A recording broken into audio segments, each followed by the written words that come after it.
Nancy with The Toll. So there certainly wouldn't be this season 2 of The Toll podcast without season 1. We talked about Shirley Jane Rose. She was the main focus of season 1, abducted and murdered in 1975 in Springfield, Missouri. But I also had to tell my own stories in there because I didn't have a lot of information.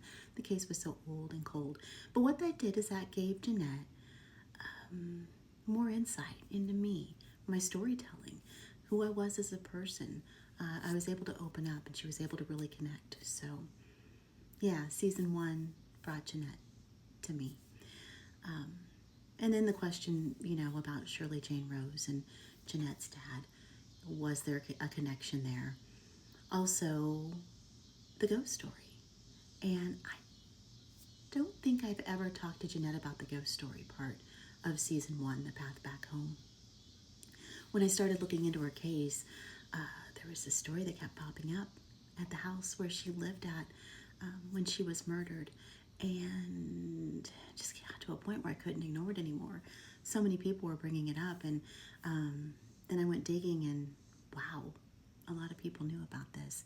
So I go and get the video, and that's the video that I'm referencing in season 1, The Path Back Home. Here's a screenshot of it. Do you see a little girl?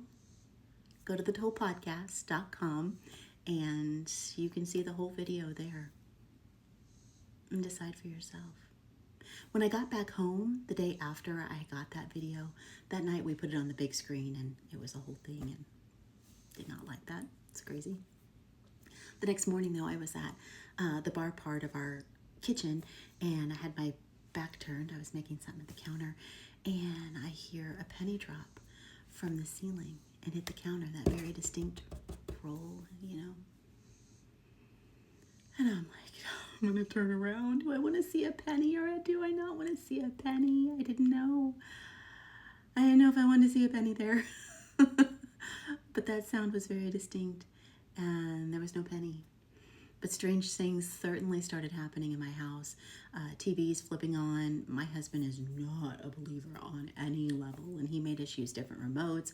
We couldn't use the remotes because there might be interference from a different house, and they would still flip on in the middle of the night.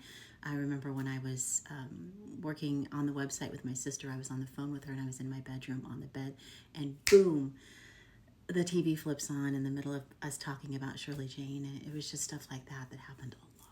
So it kind of freaked me out. But yeah, thetollpodcast.com.